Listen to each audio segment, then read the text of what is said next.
muito bom dia, boa tarde e buenas noites. Eu sou Maria Andrade, advogada, professora e mentora para a primeira fase da OAB. E hoje eu tô aqui para falar com meus alunos do curso prático para a primeira fase da OAB sobre o nosso alinhamento de direito constitucional. Nós fizemos aí um simulado somente de direito constitucional. E eu já vou avisar o tema que nós vamos conversar aqui um pouco hoje, tá? A gente vai falar sobre o efeito vinculante de algumas das súmulas, tá? E da função atípica, né, do presidente da República ali de legislar através de medidas provisórias, tá? Esse foi o tema que vocês mais erraram no simulado e é disso que a gente vai falar aqui hoje um pouco. A gente vai ler a questão, foi a questão que vocês mais erraram, mas primeiro eu gostaria muito de parabenizar o nosso pódio, tá? Em primeiro lugar a Viviane com 25 questões, em segundo lugar a Eduarda, 24 questões e em terceiro lugar a Tânia Marques com 20 questões, tá? Foi um pódio muito bom, eram 40 questões de um nível muito difícil, tá? É muito difícil, sem consulta, acertar todas essas questões. Vocês tiveram resultados ótimos, tivemos outros colegas que também tiveram resultados muito bons. Porém, eu sempre quero que vocês acertem pelo menos metade do simulado, né? É o que a gente precisa ali para ser aprovado no nosso simulado. Então aqui o pessoal, a Tânia ali que ficou no limite, mas já é um resultado muito bom, já dá para ser aprovado.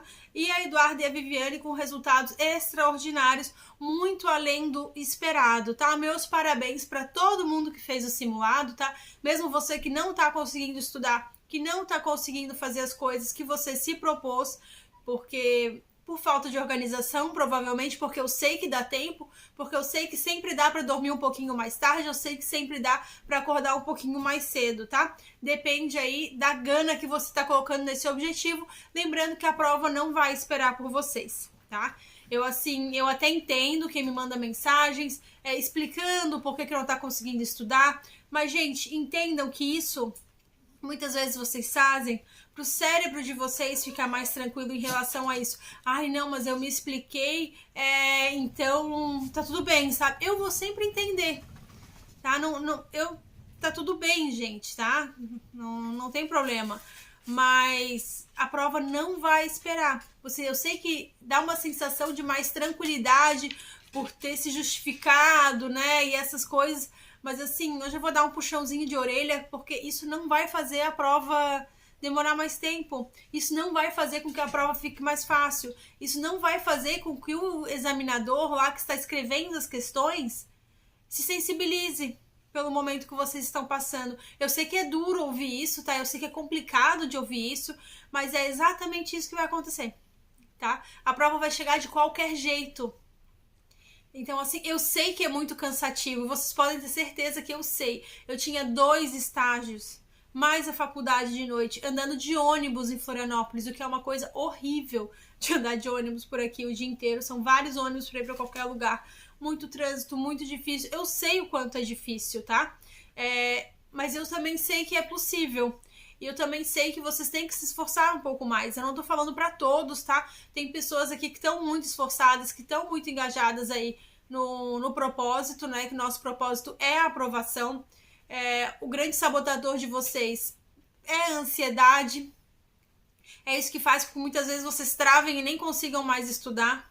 Temos aquele grupo das pessoas que estão mais desesperadas porque estão estudando muito e acham que sabem cada vez menos. Esses que estão no caminho mais certo. Eu até tô atrasada um pouco com as mensagens para responder para vocês. Eu tô com uma demanda muito grande. Vocês sabem que eu gosto muito de conversar com todos vocês. Gosto de manter esse contato próximo com vocês. No momento eu não tô conseguindo com aquela agilidade que eu costumo fazer, tá? O pessoal vai ficando mais desesperado. Vocês sabem que eu faço isso para que vocês fiquem desesperados mesmo, tá? Porque eu quero que trazer essas sensações de desespero, trazer essas sensações de ansiedade para agora, para no dia da prova vocês não sentirem. Por isso que, por exemplo, lá na mentoria coletiva, todos os domingos eles fazem simulados, aos sábados eu tento sempre mandar uma mensagem, não se esqueça. Daqui a pouco vai ser um sábado antes da sua prova, você já sabe o que fazer. Tento chamar, tá? Ir chamando os alunos para trazer para esse momento, se lembrar que está vivendo esse momento de preparação para a aprovação, que é tão importante quanto estudar, ter a mentalidade do aprovado. É a última prova que você vai fazer, é sua última chance, são R$320 que você vai jogar no lixo outra vez, muitas vezes é uma coisa repetitiva. Ah, porque sabe que vai ter outra prova. Ah, mas é que eu tô trabalhando muito. E amanhã, quando você pegar o seu primeiro caso, porque você não vai deixar o seu trabalho para começar a advogar, né? Lembrem-se disso. Então, como é que você vai fazer se for um prazo judicial? Imaginem-se já vivendo essa vida, tá? E realmente no começo vai dar muita ansiedade, vai ser um trabalho dobrado, vai ser tudo isso. Vai ser como tá sendo agora. A diferença é que depois não dá para virar pro juiz e falar: ah, eu não fiz a peça porque eu tava trabalhando muito no meu outro trabalho. E eu tô muito cansada, eu tava muito cansado. Imagine que vocês estão atendendo clientes, tá? Que cada questão ali é um cliente.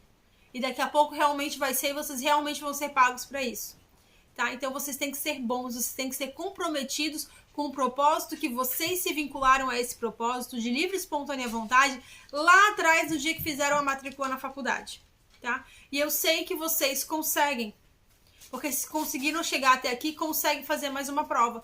Durante a faculdade, teve vários momentos que vocês acharam que não iam conseguir, porque sempre tem aquele professor que todo mundo diz: com ele ninguém passa. No meu caso era Eliseu. Com Eliseu ninguém passa, com Eliseu é muito difícil, com Eliseu é impossível, que eu vou fazer em outra faculdade essa disciplina de responsabilidade civil. Olha, isso aconteceu na minha faculdade. Era bem complicado. E eu passei com Eliseu. Então, dá para passar com mais outros Eliseus aí que fazem a prova da OAB, tá? Fazem a prova que trabalham ali na FGV. Então é possível sim, tem que criar essa mentalidade, ter compromisso com aquilo que vocês se propuseram. Tá? E o compromisso é todos os dias entrar ali na sua página de aluno, ver o conteúdo que é para estudar, o passo que vocês estão, estudar o conteúdo. Eu mando também todas as atualizações do curso e novidades ali no grupo do WhatsApp. Esses conteúdos, muitos são gerados pela correção dos simulados e atividades de vocês, e outros são do pessoal da mentoria que eu também utilizo aqui para vocês. Um alimenta o outro, tá? A diferença da mentoria, eu envio muito conteúdo igual do curso lá na mentoria, tá? Só que eu envio de forma diferente. Eles não têm acesso ali a esse acesso que vocês têm à página da Hotmart, tá? É enviado diariamente o conteúdo ali, os artigos quentes, as atividades pelo grupo do WhatsApp. Eu vejo com mais proximidade o que eles estão fazendo e todos os domingos eles fazem o simulado. Esses simulados que não tem, muitos não tem no curso, tá? São simulados feitos para eles, de acordo com o que eles estão estudando, de acordo com as dificuldades que eles estão apresentando, e aí o conteúdo é enviado dessa forma direcionada. Essa é a diferença deles. E eles têm um feedback individualizado e também esse feedback geral como vocês têm aqui, só que o deles é toda semana, tá? Essa é a principal diferença. Então, se você acha que você quer um acompanhamento mais de perto, vai também para a mentoria, tá? Vai lá, você só paga o mês que você utilizar, é R$19,90 por mês, tá? Quem já tá aqui no curso, que tá matriculado, tem desconto, tem cupom de desconto para vocês lá. Então, aproveitem, tá? Façam isso, se estão precisando de um acompanhamento mais de perto, beleza, mas se não, sigam dando um passo por dia rumo à aprovação, que vai dar certo sim, mas tem que ter compromisso. E os que estão desesperados por estarem estudando muito e acharem que não estão absorvendo, vocês, é exatamente assim, esse é o sinal de que vocês estão no caminho certo, tá? Porque quanto mais a gente estuda, quanto mais a gente sabe, a gente acha que sabe menos, tá? Aquele que tá muito confiante e não tem estudado quase nada, ali vai dar ruim, tá? Normalmente ali vai dar ruim. Então, fiquem tranquilos, vocês que estão desesperados por estarem estudando, fiquem tranquilos, é essa mesma sensação que dá quando se está aprendendo muito, tá? Então, a questão que vocês mais erraram foi a questão número 7, tá? Que é ali de direito constitucional, que ela fala da organização do Poder Judiciário. Teve uma aula aí que eu postei para vocês esses dias, que está lá no passo 83 do curso, que ela fala sobre as funções típicas e funções atípicas, né? E aqui a gente vai trazer bastante esse conteúdo, eu só vou ler a questão para trazer na memória de vocês, tá? E a gente vai comentar um pouquinho sobre isso. É uma questão de 2023, uma questão recente, tá? Da FGV, da prova 39, tá? De primeira fase, prova 39. O presidente da República promulgou a Lei Federal XX de 2022, versando sobre certa matéria que também poderia ser objeto de medida provisória. Tal lei vem sendo aplicada normalmente por diversos órgãos judiciais e administrativos do país. No entanto, convicto da inconstitucionalidade da Lei Federal XX de 2022, o legitimado um legitimado resolveu ajuizar ação direta de inconstitucionalidade, ADI, perante o Supremo Tribunal Federal, contra o referido diploma legal.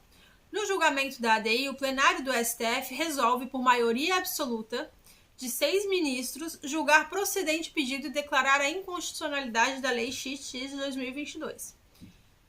Com base na situação hipotética apresentada, assinale a opção que está de acordo com o sistema brasileiro de constitucionalidade. Aqui a resposta correta era a letra B, tá? Letra B.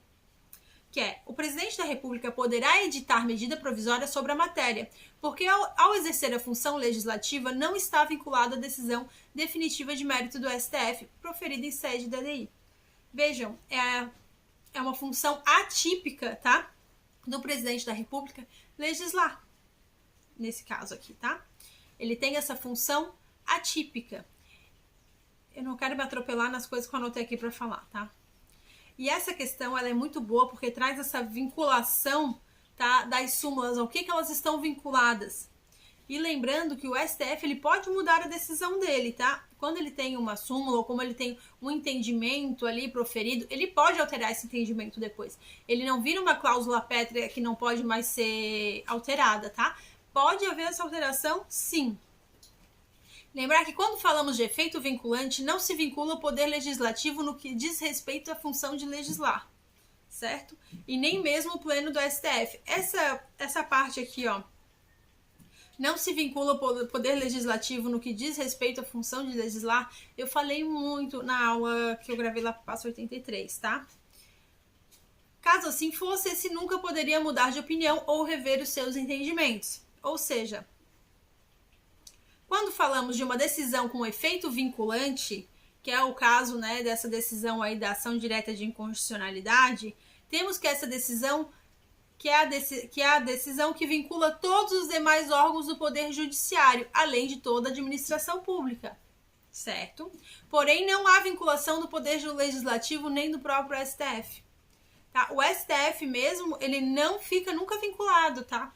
Ele pode realmente sempre alterar os entendimentos dele. E o Poder Legislativo nunca afeta ali seu poder de legislar.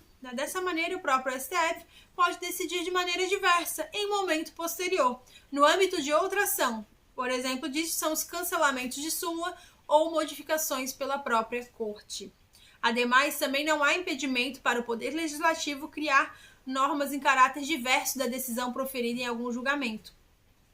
Não é porque foi proferida uma determinada decisão que a gente não vai mais poder legislar sobre aquele tema, porque pode ser sobre o mesmo tema, mas pode ser sobre um outro ponto de vista daquele tema, tá? Sobre uma outra questão relacionada àquele tema. Não fica proibido de legislar, tá? Ele continua podendo legislar.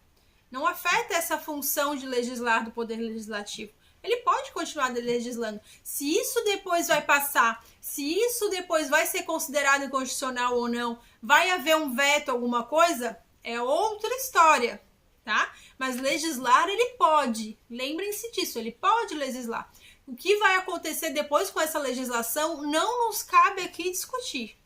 Tá? A gente só tem que lembrar que ele pode legislar e o STF pode sim alterar a sua opinião, tá? Não é uma opinião enraizada. Ele pode alterar e decidir de forma diferente, sim, tá? Por mais, também temos que ela não vincula o Poder Executivo quando este encontra-se no exercício de sua função atípica de legislar. No caso do presidente da República, ali que ele está exercendo uma função atípica de legislar, tá? Então a B é correta, porque quando o Poder Executivo encontra-se na sua função atípica de legislar, ele não está vinculado, certo? Eu tenho aqui o comentário que estava lá no exercício de vocês, tá? Quando uma norma é declarada inconstitucional, há a perda da vinculatividade dela. A declaração de inconstitucionalidade possui efeito vinculante em relação aos demais órgãos do Poder Judiciário, exceto o STF. Porque o STF, ele sempre pode alterar a opinião dele, tá? E toda a administração pública. Porém, efetivamente, não vincula o Poder Legislativo, que é quem detém a função típica de inovar na ordem jurídica e pode até mesmo editar uma nova norma em sentido contrário ao decidido pelo STF. O STF pode decidir que isso daqui é verde, o poder legislativo pode ir lá e legislar que isto é amarelo. Como eu acabei de falar, poder legislar, ele pode. Se isso depois vai para frente, o que vai acontecer com essa legislação depois é outra história que aqui não importa. Não misturem as coisas, tá? O exemplo da vaquejada. Um exemplo clássico, né? Como exemplo clássico, há o caso da vaquejada, situação na qual o STF entendeu que uma lei estadual que regulamentava tal prática era inconstitucional. Tínhamos uma lei estadual, determinado estado ali, que dizia que essa prática era inconstitucional. Logo em seguida, o Legislativo efetuou uma emenda constitucional que contrariou o entendimento do STF, no que se chama o efeito backlash, tá? Com isso, o presidente da República, na função atípica de legislar, por meio de medida provisória, não fica vinculado à decisão do STF, tá? Lembrando que o presidente tem essa função atípica. Nós vimos lá naquela aula, são aulas que foram mandadas recentemente para vocês, e para quem está vendo esse vídeo no momento posterior, vai lá no passo 83 que tem todas essas revisões. Porém, vocês aqui nesse momento devem ter assistido essas aulas, ou era para ter escutado, né? Escutado enquanto faz outras atividades, que não vincula. Agora as alternativas, eu vou falar somente da B, tá? É a correta, pois quando há uma norma declarada inconstitucional, há a perda de vinculatividade dela. A declaração de inconstitucionalidade possui efeito vinculante aos demais órgãos do Poder Judiciário, exceto o STF e a Administração Pública. Porém, efetivamente, não vincula ao Poder Legislativo, que é quem detém a função típica de inovar na ordem jurídica e pode até mesmo editar uma nova norma em sentido contrário ao decidido no STF. Estou repetindo? Estou repetindo. Irei repetir mais algumas vezes se for necessário, tá? Com isso, o presidente da República, na função atípica de legislar, por meio de medida provisória, não fica vinculado à decisão do STF. Tá? Isso que é importante se lembrar aqui, certo?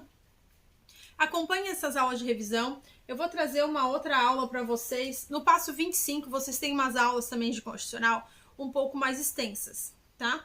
Passo 25 é uma revisão geral 1. E eu já tinha colocado lá que eu ia gravar uma aula de organização do Estado e outra de ações constitucionais. Pelo que eu vi, com base no que os alunos da mentoria haviam respondido, eles têm a necessidade desses dois temas e vocês, pela análise do simulado de vocês, bateu. Nesse caso aqui bateu, tá? Tem outras aulas que vocês estão recebendo que foram originadas para eles. Como esse passo 83 de vocês foi algo que eu reparei na mentoria que os alunos estavam precisando de uma revisão geral de conceitos, somente relembrar as coisas, sabe? Para ficar aqui no ouvido. Mas no caso dessas duas aulas aqui um pouco mais extensas, bateu vocês dois, né, o curso e a mentoria, o que precisam.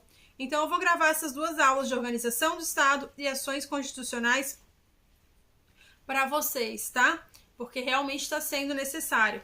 Talvez essa parte de organização do Poder Judiciário, bom, vai entrar aqui em organização do Estado também, tá? Pra gente ver. O próximo simulado que vocês vão fazer vai ser o simulado geral, o simulado progressivo 1, tá? Ele é um simulado que ele tá no passo 20, salvo engano, do curso. Quem já fez pode fazer novamente se quiser. Se não, o que fez, aquele que vocês fizeram, que está lá, vai entrar nesse nivelamento, tá? Ali é uma questão de cada disciplina da prova. É um simulado que parece fácil por ser apenas uma questão de cada disciplina da prova, mas ele não é, tá? Porque aí você só tem uma chance. E é bem difícil de acertar pelo menos metade das questões ali. Porque você só tem uma chance dentro de cada disciplina. E fica bem complicado mesmo, tá? Causou bastante frustração no pessoal da mentoria coletiva. Porque tem uma galera ali que tá bem engajada, que tá estudando bastante. E deu uma frustração neles. Mas é um simulado que traz essa frustração mesmo, tá? Ele é proposital, que é para trazer isso, para dar um se liga, para ver que tem que realmente estudar, que realmente tem que se dedicar, porque a prova não vai ser fácil, tá? Então deixem para ter essa frustração agora, passem por isso, se permitam passar por isso agora. Não deixem de fazer por medo. Como eu não estudei, eu não vou nem fazer o simulado. Se comprometam a fazer os simulados, tá? Façam, não pulem os passos. Façam o que tem que ser feito. Não adianta pular. Não adianta se enganar, tá? Porque a prova não vai esperar. E todo esse cansaço, sabe? Tudo isso que vocês estão sentindo agora vai passar. A hora que tá lá o nomezinho, a hora que tá lá aprovado, passa tudo, passa tudo. E vocês vão poder ter momentos maravilhosos com a família de vocês, vão poder ter uma tranquilidade financeira, gente. Tá? Tem muita gente aqui que não tem. E uma tranquilidade financeira para morar num lugar legal, para ter um plano de saúde, para poder oferecer para a família uma coisa legal, para poder fazer uma viagem de vez em quando. Tá? É para isso que vocês estão estudando, não é só para fazer uma prova. É por qualidade de vida, é por saúde, é por sonho, é por mérito, tá? É por tudo isso que vocês estão estudando. É por isso que vocês se matricularam lá na faculdade. Vocês não se matricularam lá na faculdade de Direito só porque vocês achavam legal estudar leis. Não, vocês se matricularam lá porque vocês queriam uma vida melhor. Porque vocês sabem que merecem essa vida melhor. Só que ela não vai cair do céu. Tem que se dedicar. E eu preciso que vocês se dediquem, tá? Não adianta só eu ficar fazendo aqui desse lado. Vocês têm que fazer também, tá? Eu tento manter o curso sempre assim, bem prático, direcionado, estratégico. Por isso eu vou fazer essas aulas agora para vocês. Vou fazer um conteúdo de eleitoral que eu vi lá na mentoria coletiva. Eles já fizeram um simulado recentemente. Tá sendo necessário um conteúdo a mais de direito eleitoral, eu vou produzir para eles e vou colocar lá no curso para vocês também. Mas vocês têm que se dedicar, tá? Não tem jeito. Tá todo mundo com bastante dificuldade em constitucional. Achei um mérito enorme essa galera que tá aqui no pódio, tá? Até o pessoal ali que acertou 18, 19, também tem o seu mérito, tá? Mas eu tenho que puxar mais a sardinha para quem tá no pódio, para quem conseguiu esse pódio, que é muito legal. Eu fico muito feliz, é muito gratificante. Queira estar nesse pódio também, tá? Queira, almeja esse pódio, queira participar dessa brincadeira de estar ali no pódio. Pense sempre, eu vou fazer a atividade, vou fazer o simulado para poder estar no pódio ali com a prof, tá? É muito bom, é saudável isso, esse tipo de competição. Então, participem mesmo, aproveitem essa oportunidade, tá? Por esse valor tão acessível que vocês tiveram. Então, por favor, eu peço para vocês que vocês façam algo pela vida de vocês, tá? Vou produzir mais um conteúdo com base nisso que a gente conversou. Só dei uma passada aqui bem rápida nessa matéria, né? Li alguns apontamentos que eu tinha ali para vocês, porque quanto mais vocês ouvirem a mesma coisa de formas diferentes, vai ficando gravado no cérebro de vocês. Então eu quis trazer aqui mais uma chamada de atenção de que temos que nos dedicar, parabenizar as pessoas que estão aí bem dedicadas, bem engajadas e que estão participando do nosso pódio. E é isso, deixar esse recado para vocês, principalmente de que a prova não vai esperar, tá? Para o próximo pódio vai ter um prêmio, tá? O primeiro lugar do pódio vai ter um prêmiozinho aí, então, por favor, participem, tá? Um beijão da prof e a gente se vê então no domingo, que eu vou mandar. Quem já fez pode fazer de novo, quem quiser ir fazer tá lá no passo 20, mas no grupo do WhatsApp eu vou enviar no domingo, tá? O simulado progressivo de alinhamento 1. E ele é bem importante, tá? Um beijão da prof e a gente se vê no próximo vídeo.